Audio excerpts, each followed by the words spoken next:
Hey everyone, Assalamu alaikum. Welcome to another episode of Faith and Fine Print. This is Nihal Khan here with another episode. Another day, another worldview that maybe many of us may not have been exposed to. And today I want to talk to you all about a situation this week. Right now it's July 13th, wherein the world is commemorating a genocide that took place many years ago.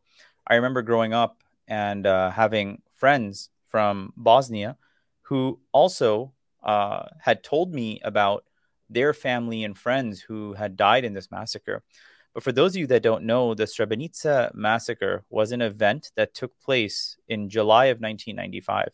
And we're now in July of 2023. So we're coming up on almost 20 years. So 18 years is what we're looking at, wherein Serbs and Croats had targeted the ethnic Muslim population, the Bosniak population, and killed over 8,000 to 10,000 people, Muslims, men specifically at that time, raped countless Muslim women, and caused these people to go on a death march wherein they were killed for no reason except their faith. And this was where, in a situation where the world thought they would be safe because of the fact that the UN was on the ground, allegedly protecting them. But at the end, what happened, within a matter of quite literally days, a genocide occurred. The world looked away.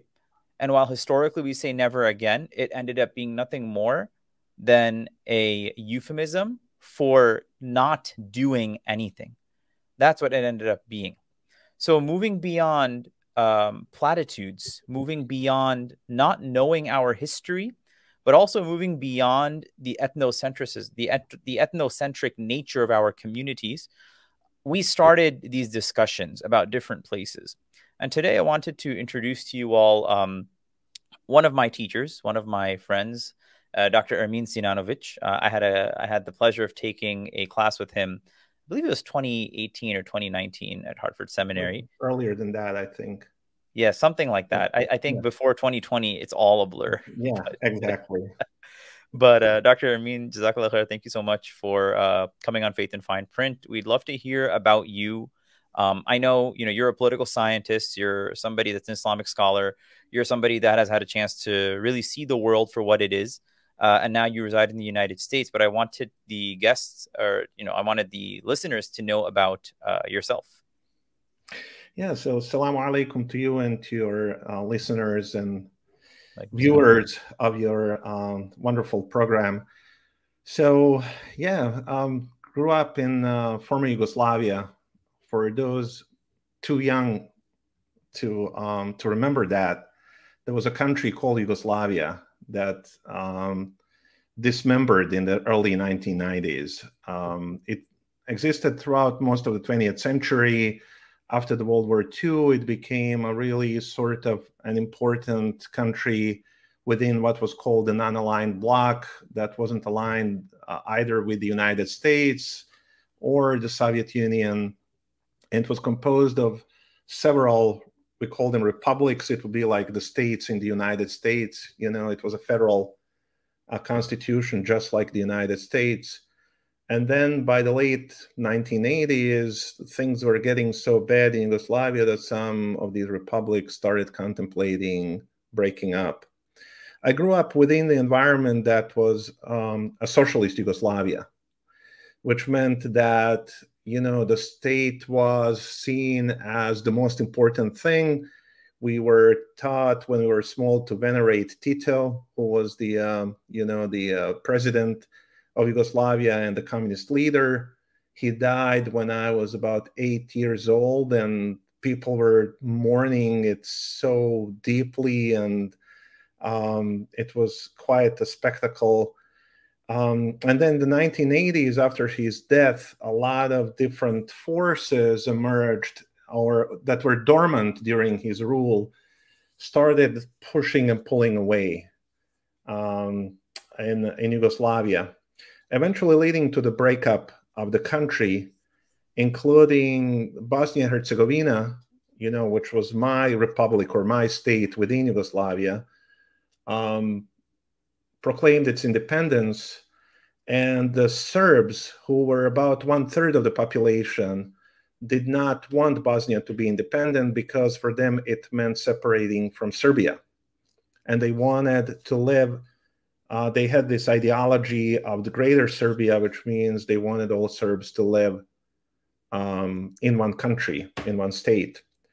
And so Bosnia and Herzegovina and the majority population of Bosnia, which was the Bosniaks or the Bosnian Muslims, became an enemy. You could argue that they were enemy all along, and we can talk more about all those historical vestiges of the Ottomans and the anti-Muslim hatred that developed during that time, anti-Turkish hatred. But about me personally, growing up, I think I was just, I would say, had a very common average Yugoslav upbringing, which means very secular. We knew we were Muslims, we celebrated Eid and things like that, but you know, the practices were kept at a minimum. I didn't go to mosque, I didn't learn much about Islam until I was in high school.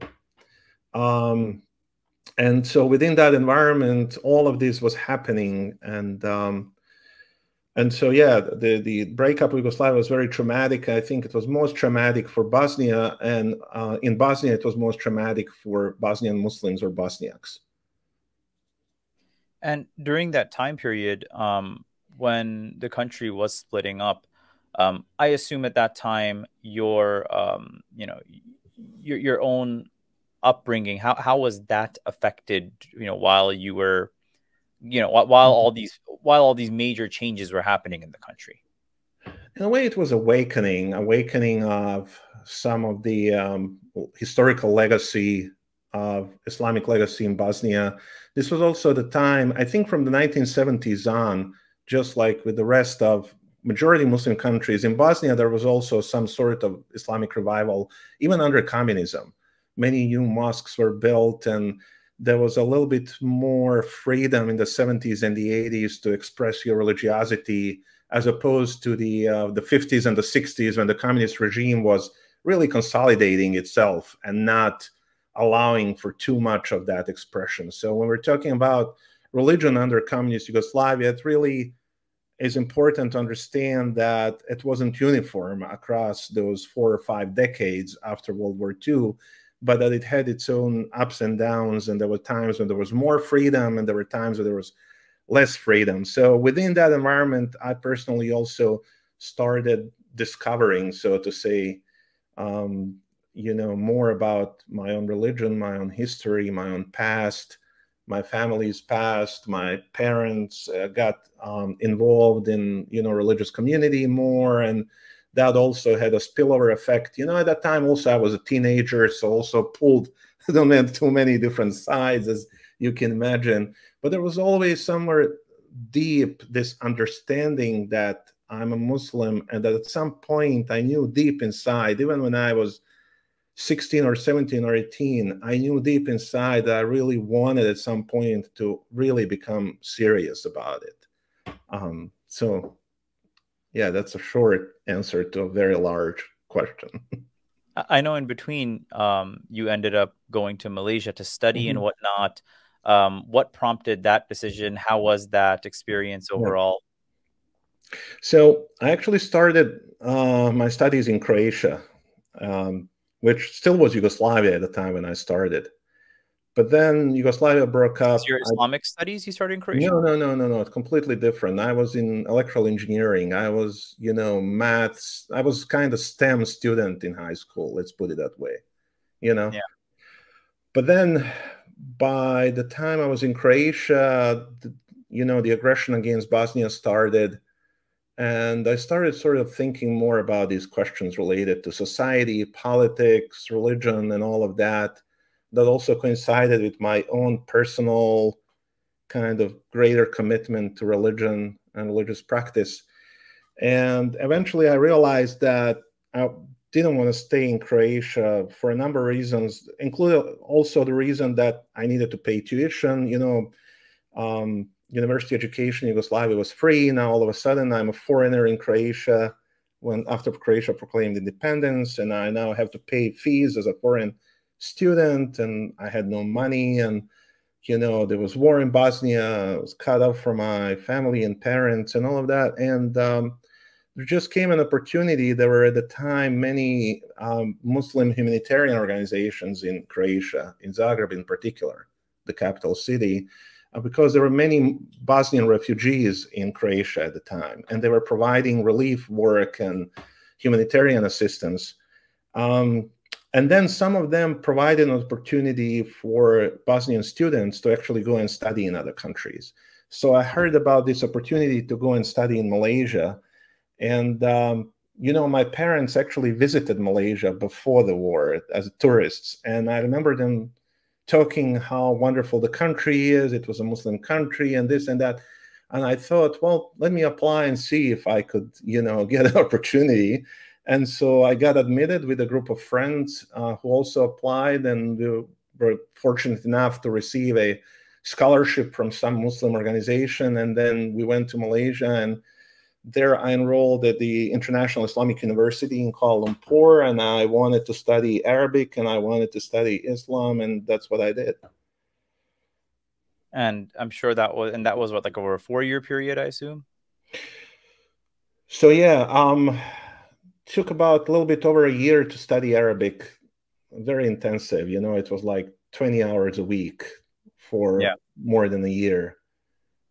Literally from scratch, literally from the alphabet, you know. And I needed to reach the level where I could actually enroll in Islamic studies to study in Arabic. So you can imagine brain overload during especially those first 4 to 6 months, you know, when you have a goal of, you know, one day I'm going to be sitting and listening to lectures in Arabic, and right now I can't even put a sentence together, you know.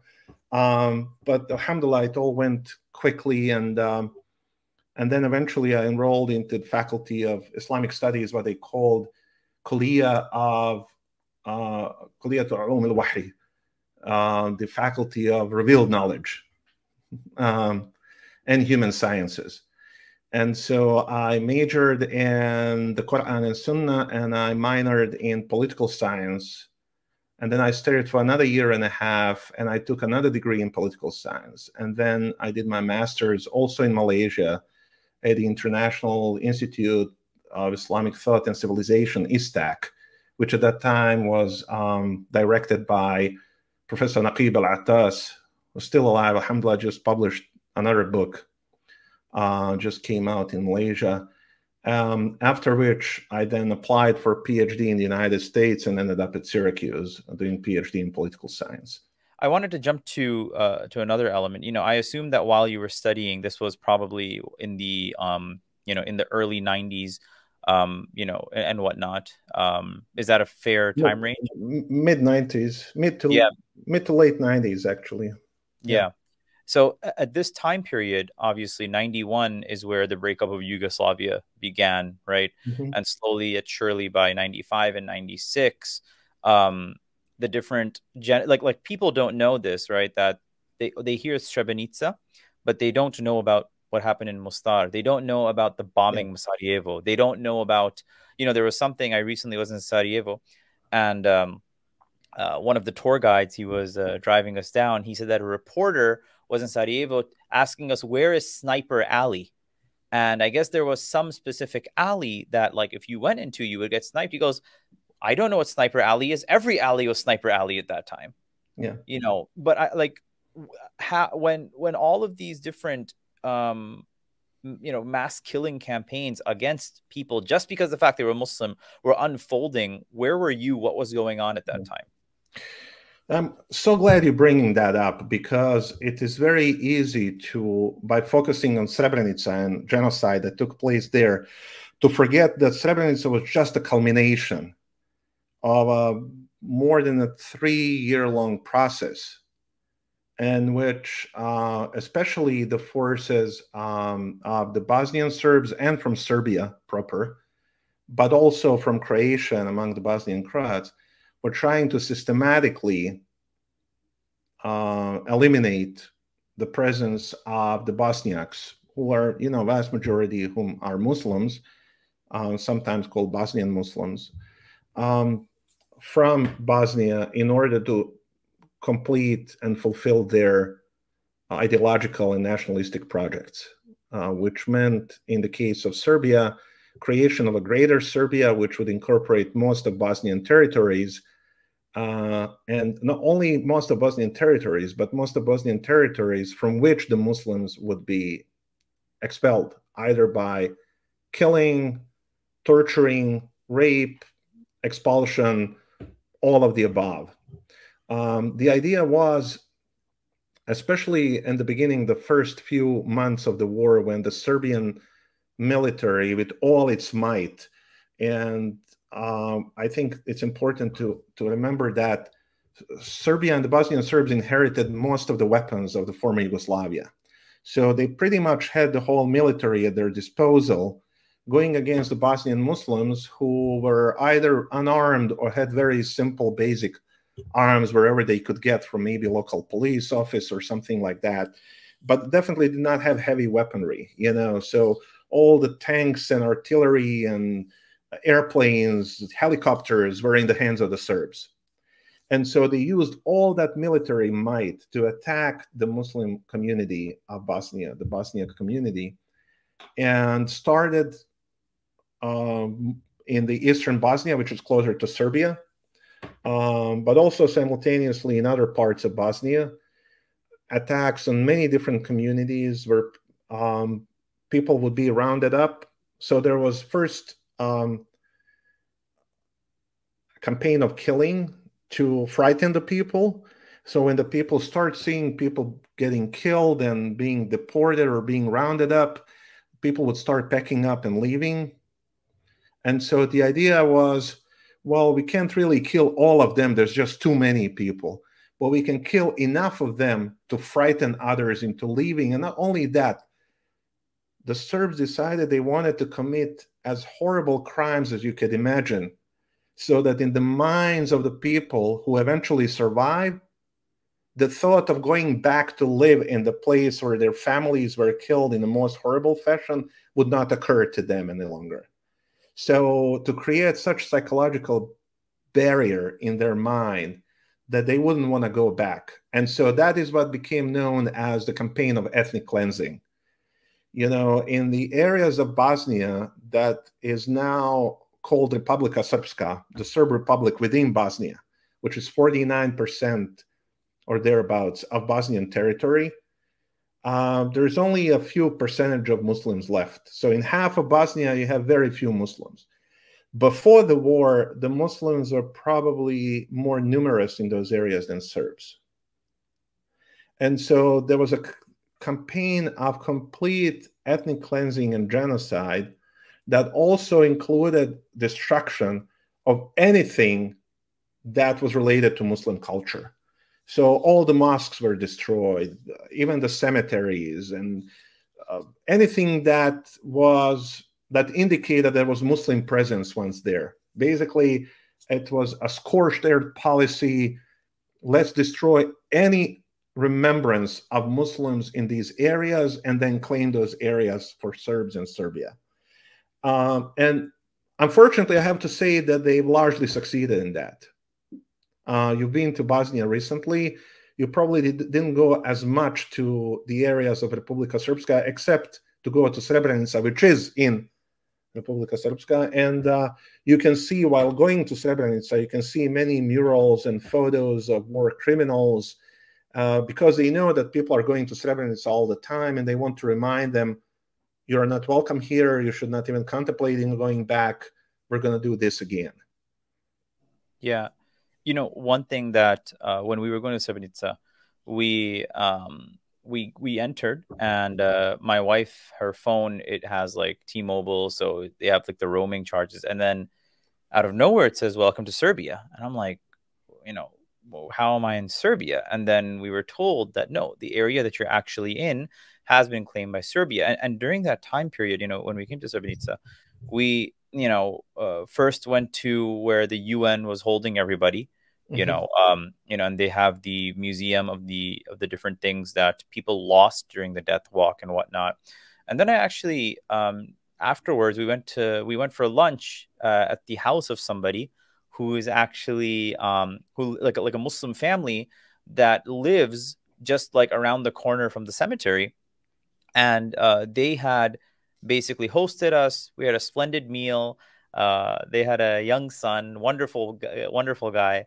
And their father, he wasn't at home at that time period, but he was the Bayram Imam, like he was the Eid Imam. So Yeah. I was telling him that I was also an imam in America, and we had a wonderful time. But we had a conversation with them, and I asked them, like, did you lose anybody during this genocide? And I can tell that from this woman, she has told this story probably hundreds of times, and it still hurts every single time she tells it. But she tells us that she lost her father and she lost her grandfather, and one of them they still haven't found yet. And for those people, today is July 13th, 2023. Just yesterday or the day before, when they were commemorating the genocide, they were burying 30 more people that they had just found. And I want everyone to keep this in mind. And Dr. Ermin, the genocide started like 95, right? 96. In Srebrenica, yeah. I mean, yeah. You could say that even started before, but the culmination was in 95. Yeah. But they're still finding bodies today. Yeah. Like, that's the insanity of it. So when the Serbs committed all those crimes and killed all those many people, obviously you have to dispose those bodies, right, somewhere. So they buried them. At the same time, I think NATO was running operations, flyovers over Bosnia. So they actually photographed the Serbian forces, and these pictures were used during the proceedings in The Hague, the International Criminal, not the International Criminal Court, but the court that was specially established for the former Yugoslavia. And what they found is that after the Serbs realized that they were caught in the act, they started digging up those bodies, and they started creating what is called secondary or tertiary graveyards, where they would dig up the people from this huge graveyard, not graveyard, but the place where they dumped people, basically. And then they would take smaller pieces of bodies, I don't know how to even describe that, to different locations, sometimes even 20 miles, 30 miles away from Srebrenica. And so, subhanAllah, when you think of it, of resurrection on the Day of Judgment, and how, when it talks about resurrecting human beings and so on, I think it's almost as if you are seeing the witnessing the scenes of the Day of Judgment when you think about Srebrenica, because now what you have is that the body of a single person has been dispersed across sometimes 4, 5, 6 different places, locations.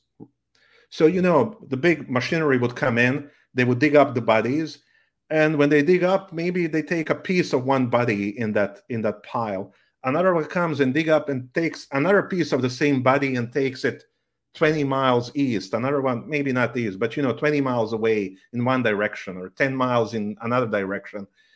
And so now, because of the DNA of the survivors, once they find all those graveyards, all those secondary and tertiary places, they basically have to test each single bone to whom it belongs. Sometimes they find that one body was dispersed across 4, 5, or 6 locations. So the crime continues. And according to the Bosnian investigators that are investigating this, they say that some of these burials had been happening as recently as a year or 2, 3 years ago, that they're still doing that and continue to create a situation where people are finding it hard to discover the bones of their loved ones that have perished. There are still families that haven't found the bodies of their loved ones who had perished in this, who had been killed. Others have found just one bone, and they would have janazah or burial with one bone. Maybe it's an arm bone, or maybe it's a something else, some other part of the body, and that's all they have. And they would put it in a, not a casket, because we don't really use caskets as Muslims, but they would put it what's called tabut, and put it proper Muslim burial would be then done.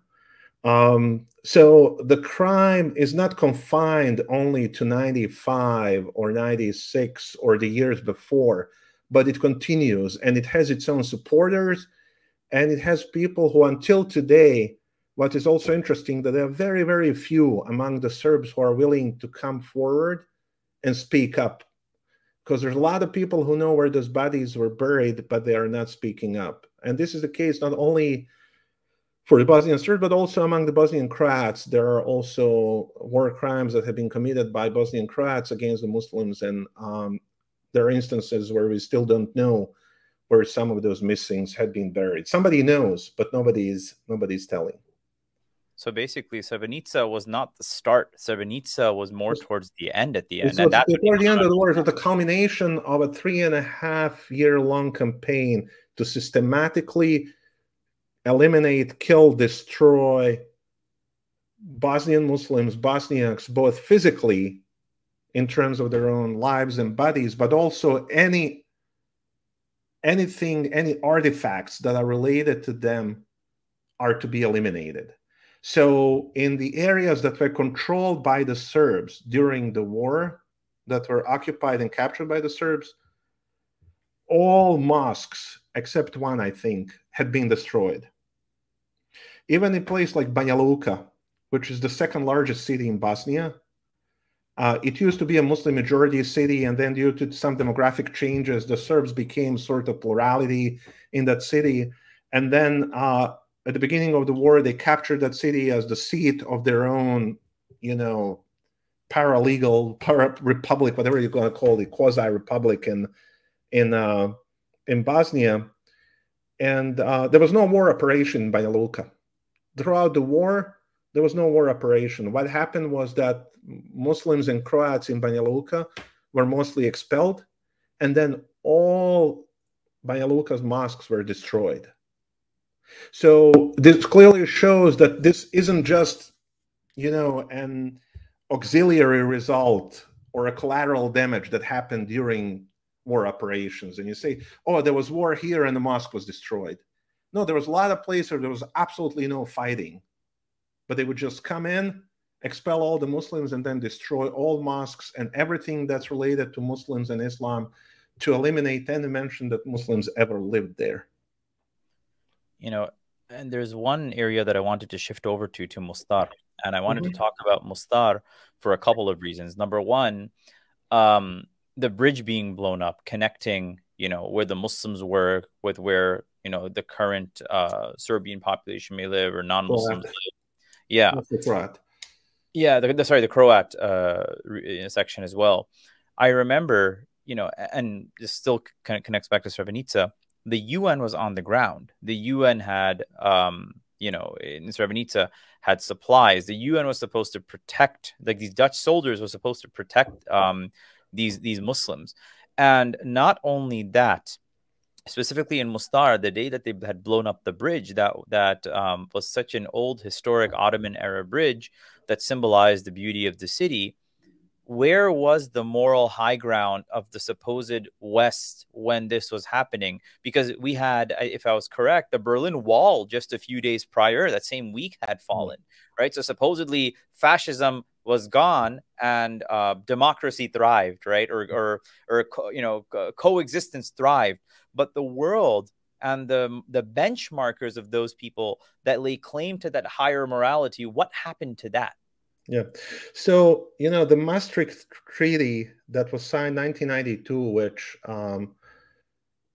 created European Union. Prior to that, it was known as the European Economic Commission, right? EEC.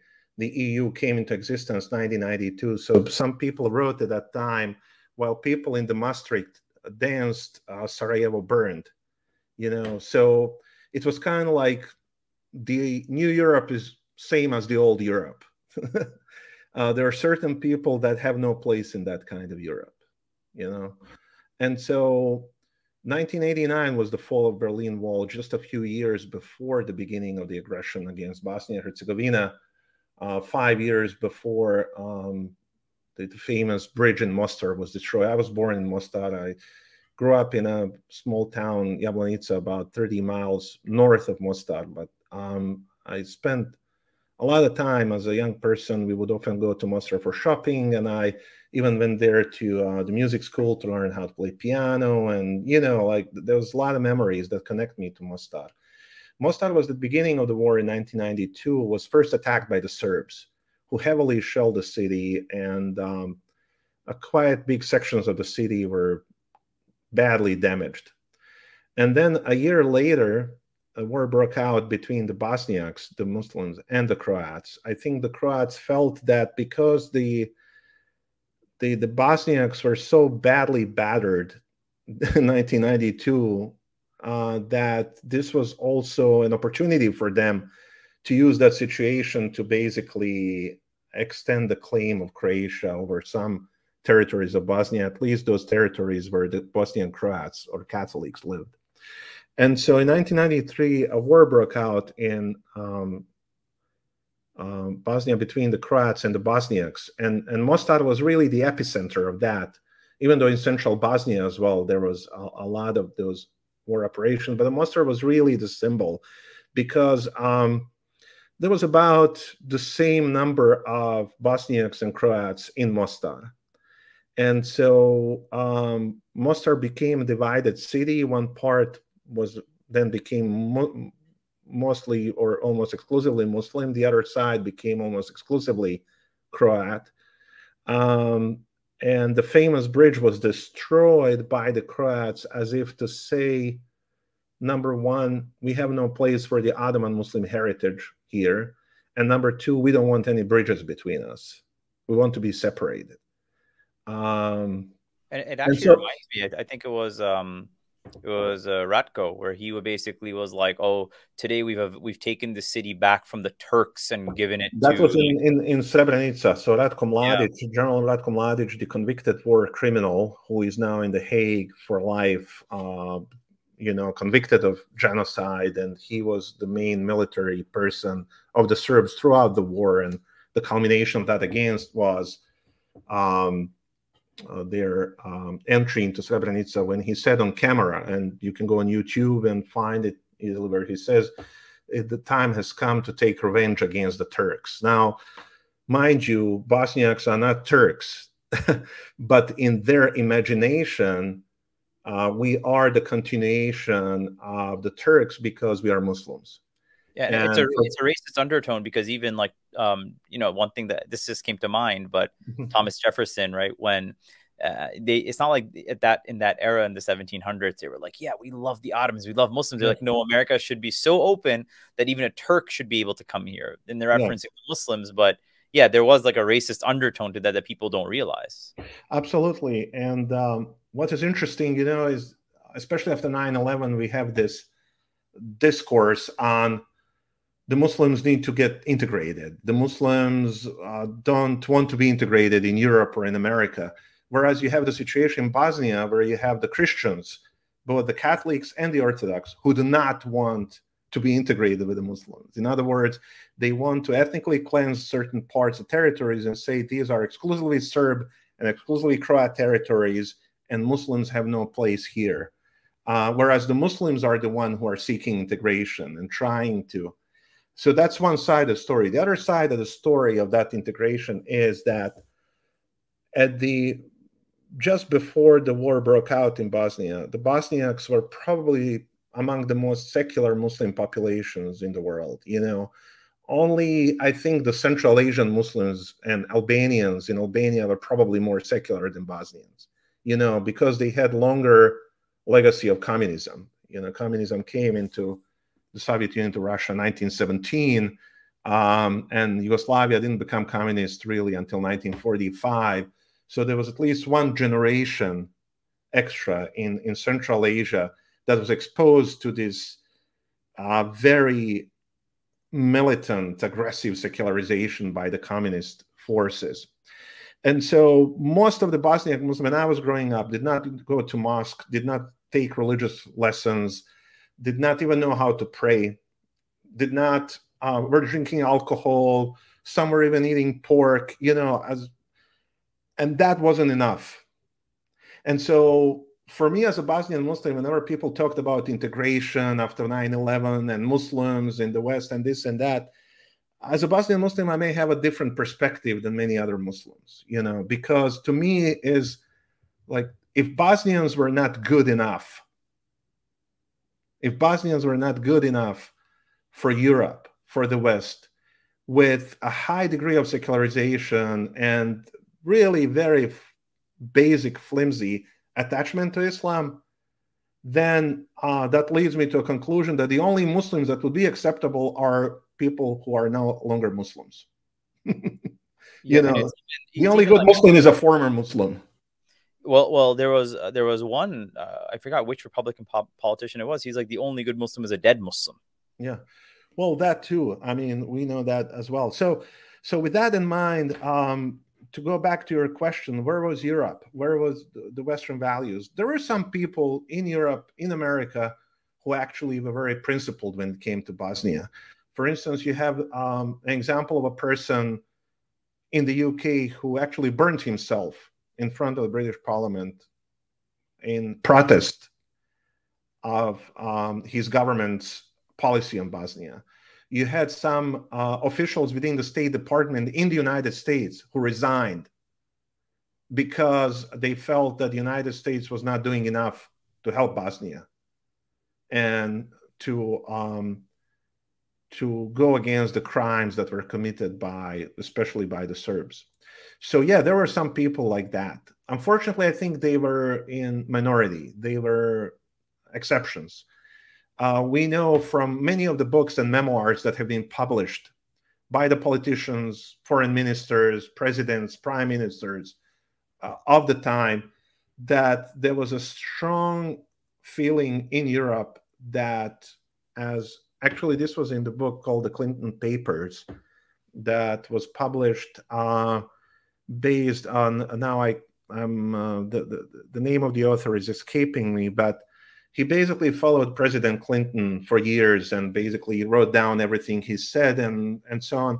And so one of the things that President Clinton said is that the European leaders, especially the British and the French, were expressing to him very explicitly that they felt that Bosnia has no place because it has too many Muslims, and that Muslims do not belong in Europe. So this wasn't like some conspiracy. This is very easily, recoverable from the books, from the memoirs, by many of the high-ranking politicians, and also journalists who had access to those politicians in the West. And so the Muslims during that time, and even until today, have to constantly try to juggle between, on the one hand, this strong anti-Muslim undercurrent in European politics, and the fact that they themselves don't feel strangers to the continent. And that's where we're from. There is nowhere to go. Nobody can tell us, go where you came, go back where you came from. This is where we are from. And they are aware of that, and they don't know what to make of it, because they feel that even if we belong historically to that place, we may not belong religiously. And until today, Europe has not found a coherent solution to that, what they see as a problem. Well, looking at it now from a different perspective, from seeing Bosnia, say 20 plus years or 15 plus years later, has the situation improved? Are Bosnian Muslims in a safer predicament? What is the situation now? What are the lessons gleaned from this whole situation?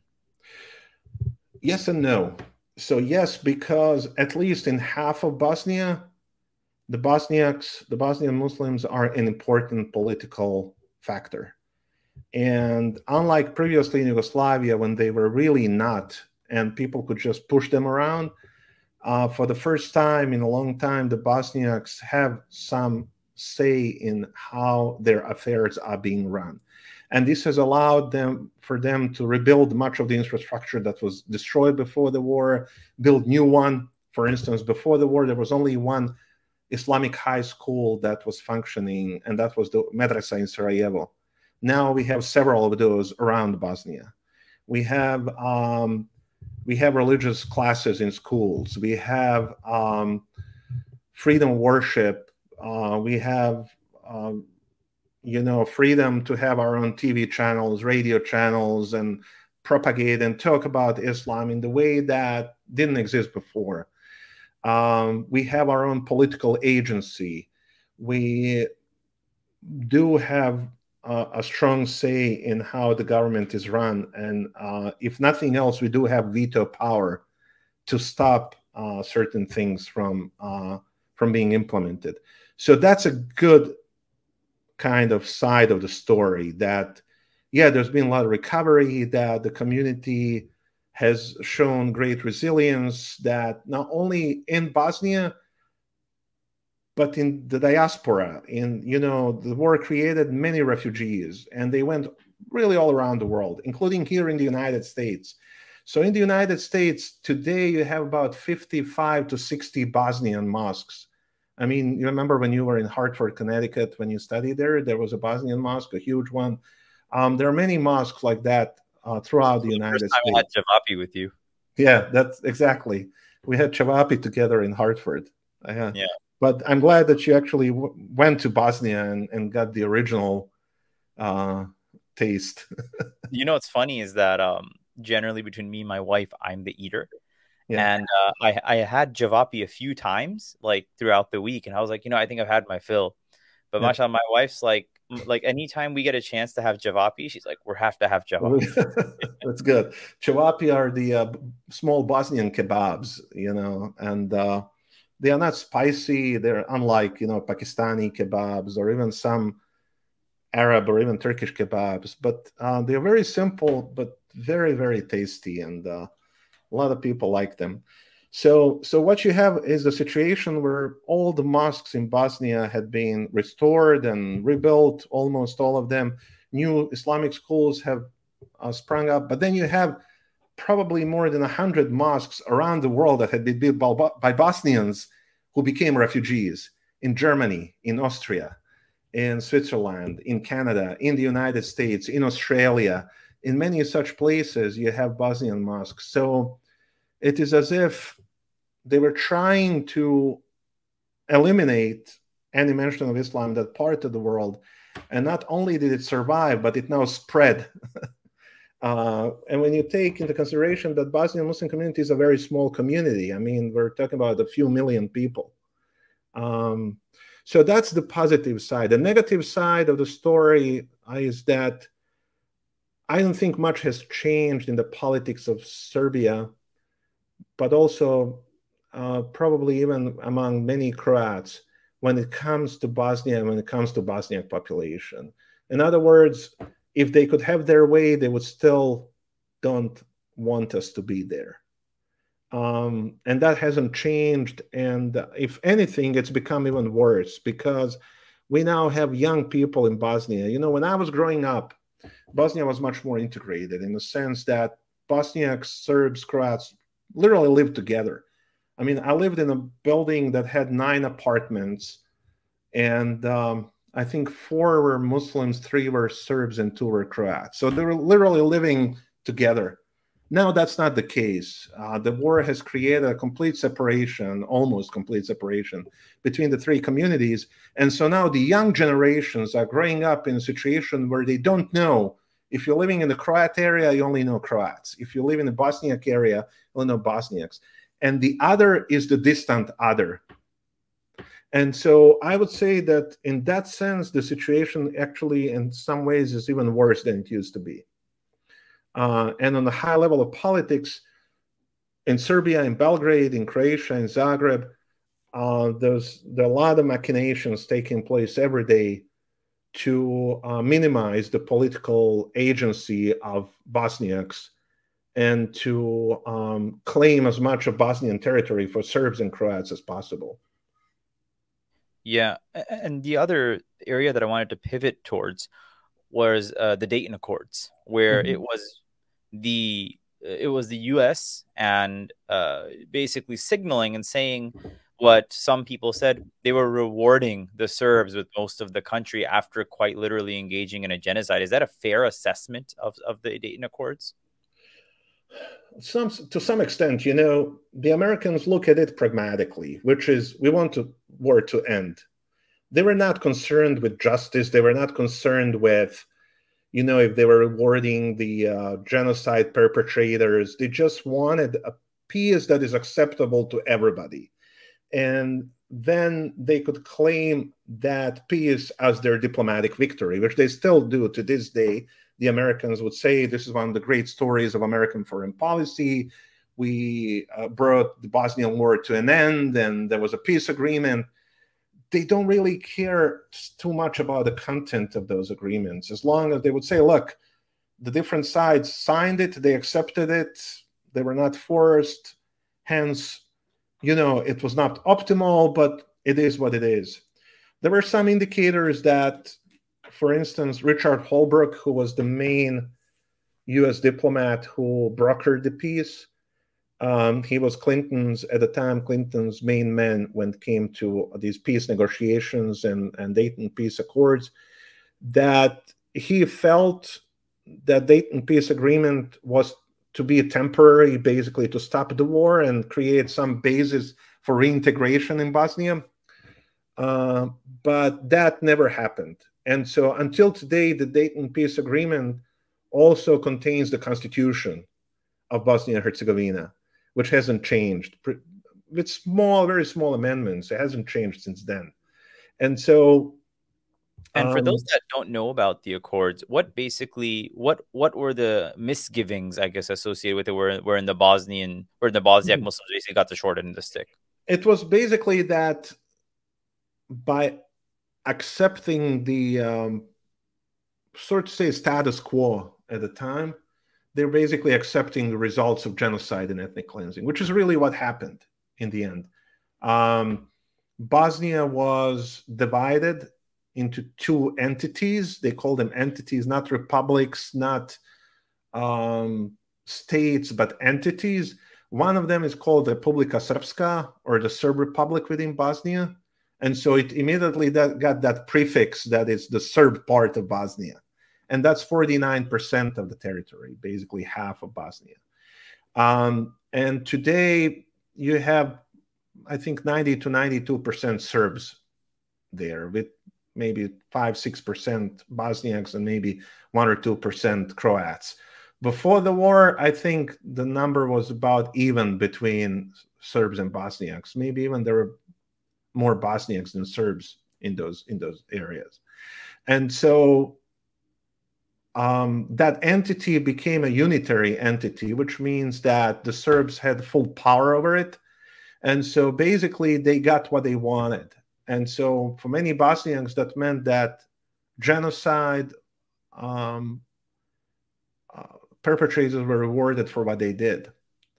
And the only satisfaction that we got from that is that some of the war criminals were prosecuted, but that did not have bearing on the constitutional setup of Bosnia.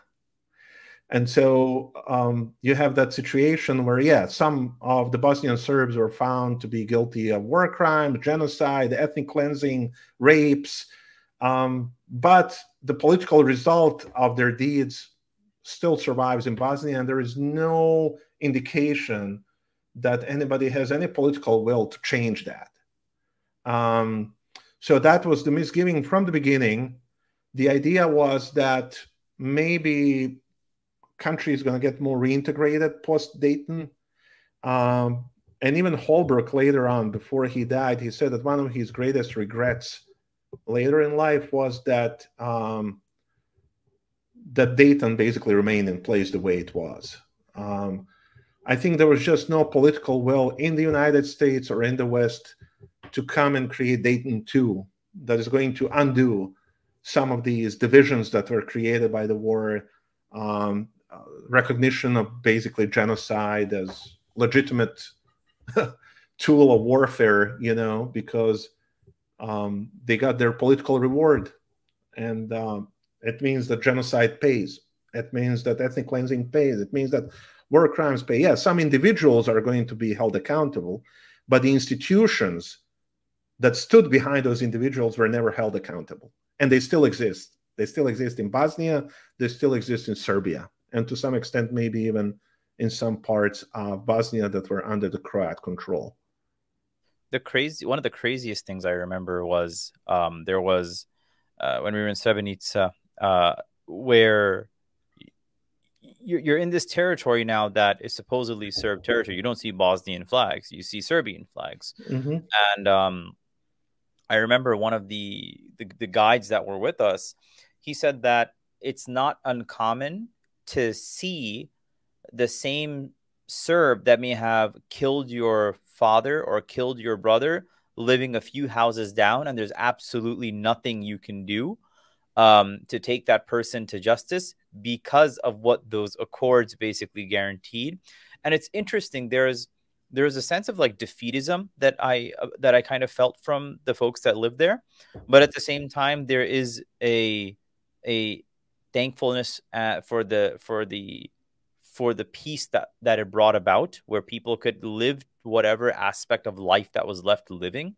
That was very, I don't know what feelings to put next to it, because I know that if that was me, and I know that I'm living next to somebody or a few houses, I know somebody that hurt my family member or my friend, that will, I could not remain silent. And I just imagine, I don't know if it's fear, I don't know if it's patience that stops somebody from kind of taking revenge for that, for such a heinous act, where you pass by the 8,370 now, or it's actually now 8,900 or 802 graves, right? Mm-hmm. Or 8,370. No, yeah, it's 8,382 graves. Yeah. Yeah. Or I mean, it's a struggle. I have certain views which I cannot say publicly about that. I will tell you that years ago I was talking to an Egyptian professor who was also well aware of what happened during Bosnia, and he's older than me, and he lived through that, knowing what's going on in the news and so on. So I mentioned this to him. I said to him, it's interesting that no act of revenge took place, even when people know the perpetrators, even though in some instances they live in the same town or city with the people who murdered their father, uncle, brother, you name it. And so I told him that I personally find it also hard to explain how that did not happen. And that maybe the Bosnians should contemplate doing something like that. And then he said to me, no. He said to me, those people are noble people. To show that kind of restraint, and I don't know if I fully agree with that, but that was his take on it. In other words, if you really want to talk about turning the other cheek, the only good Christians in Bosnia are Muslims. Whereas the Christians have exhibited very little Christian behavior during much of the war in Bosnia. It's not something that is often mentioned in this term, but I have to mention it, because if Christianity preaches patience and turning the other cheek and not being violent, or at least that's what they say it preaches, that's not being practiced in Bosnia. I can tell you that, by the Christians. Some of the vilest crimes, the most heinous crimes, had been committed by Christians, or people who call themselves Christians. I'll give you another example. 2 days ago, after the commemoration, the 28th anniversary of the genocide, the commemoration ended with, many people came and they visited and they were there for the burial and for the program, and they prayed and did all what they did. After everybody departed, that same evening, on that same day, the Orthodox Church in Srebrenica played songs on loudspeakers, the Serbian nationalist songs on loudspeakers. I saw that. That was just disgusting. So, when Muslims do something similar, then everybody is like, where is the condemnation? Do Muslims agree with that? Why are Muslims not condemning this? So I would like to say, where are the Christians today? Where are Christians to condemn? Because this is coming from the loudspeakers of the church. The church is basically playing the triumphalist Serbian nationalist songs, basically saying, we're glad that this happened. We are celebrating this day because this is the day that, we killed so many Muslims and so on. Where are the Christian leaders to condemn that? I haven't seen any.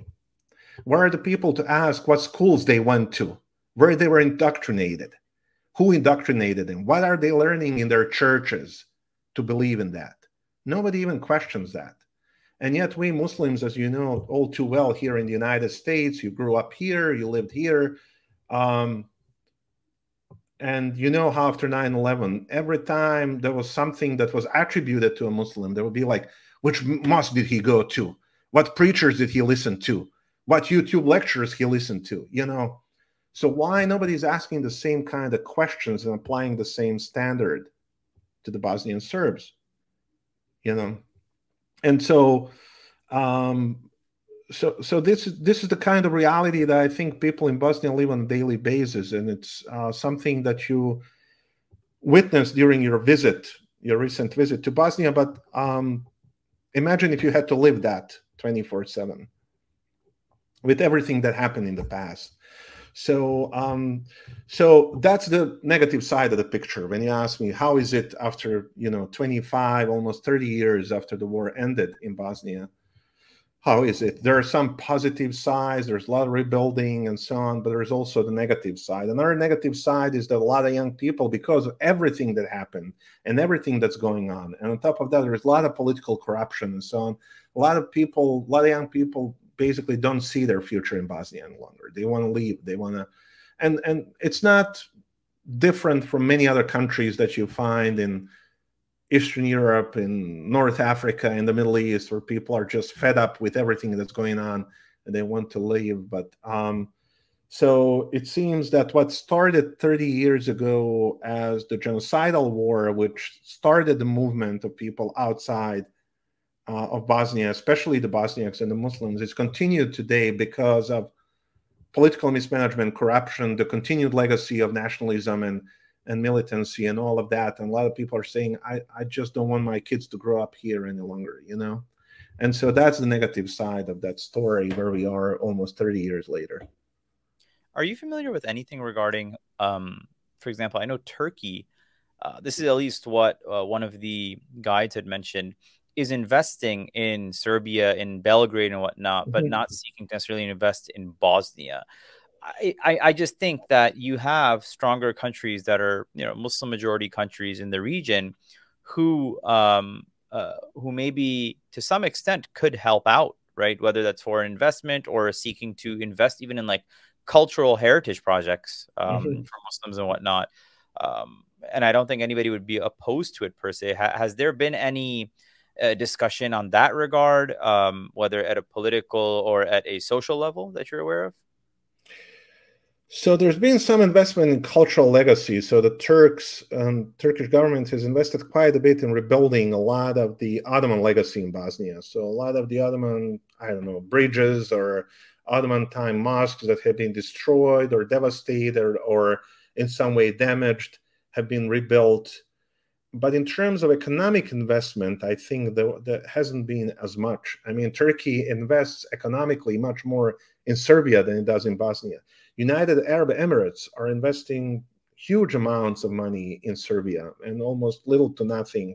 And so yeah, there's been very little coming from the Muslim countries in terms of investment. There's been quite a bit of what was called humanitarian assistance, or maybe some assistance for some projects, rebuilding projects after the war and things like that, but not in terms of creating economic capacity, I would say. And part of it also, part of the blame goes to the Bosnian politics because of its inefficiency and corruption. People often do not feel it is a safe place to invest in. No, I understand. Lastly, Dr. Ermin, as we go ahead and kind of wrap up, for those Muslims or non-Muslims, people in general who have, not made their way to Bosnia, who are not aware of the situation of Bosnian Muslims, of the Bosniak people, what is it that they can do to basically help or become more educated, or what is it that that a non-Bosniak Muslim or a non-Bosniak person can do to help the people of Bosnia, whether in Bosnia or outside of it? Yeah. So I think education is one thing, is just to learn more about it. There are so many resources, books, videos. You go on YouTube, you'll find many videos, documentaries about Bosnia. You just have to pay attention who's behind it, because sometimes there's also a lot of propaganda. But I think people could visit. Bosnia is emerging. I talked about this with Professor Ingrid Metzen recently for my podcast that I do, Islam on the Edges. And I talked about her visit to Bosnia. We talked more about this kind of tourism part, if you will. And a lot of people, even from Muslim majority countries, are now discovering Bosnia as a destination that is in Europe, but also has strong Muslim heritage. And probably that's the best way to learn about it. Bosnia is a wonderful place to visit. I'm sure you would agree with this, after your recent visit. There's so much to see, so much to learn. There is a lot of natural beauty. There are mountains. You can go in the winter. We have ski resorts. Let's not forget 1984 Winter Olympic Games were held in and around Sarajevo. So I actually went up to that old bobsled thing that's you now. Did? Okay, good. Yeah, I went up there. It was pretty cool. Yeah. So you could go for a winter vacation and ski in Bosnia. You could go in the summer and visit all our beautiful rivers and mountains, and visit all the wonderful places. There is a lot of Islamic heritage and history. There are libraries and schools, faculty of Islamic studies. Then there are universities, regular universities, government, universities. You could go and spend a semester abroad in Bosnia. There could be exchange, student exchange, faculty exchange. I think Muslim institutions could benefit a lot from learning about Muslim experience in Bosnia. It's been around for many centuries. Many of the questions that Muslim populations in Western countries are now faced with, Bosnians have faced those situations 100, 150, 200 years ago. And so it's also instructive to learn from that experience. So there is a lot that could be learned and gained. And of course, for those who are of the means to do so, they can contemplate investing in Bosnia, whether economically in economic projects, or in tourism, or in other areas of Bosnian economy that could benefit the people there. Sounds good. And lastly, if somebody wants to get in touch with you, how can they go about doing that? I don't think I'm too hard to find. You just Google my name. You're probably going to get to my website, and you'll find my email and Twitter and everything there. And I don't think I'm too difficult to find. And your podcast is called Islam on the Edges, you said? Islam on the Edges. It is hosted by Maidan, which is a platform by the Abu Suleiman Center for Global Islamic Studies at George Mason University. Wonderful, wonderful. Thank you so much, Dr. Ermin Sinanović, for joining us and enlightening us about Bosnia. This has been another episode of Faith in Fine Print. Take care, everyone, and assalamu alaikum.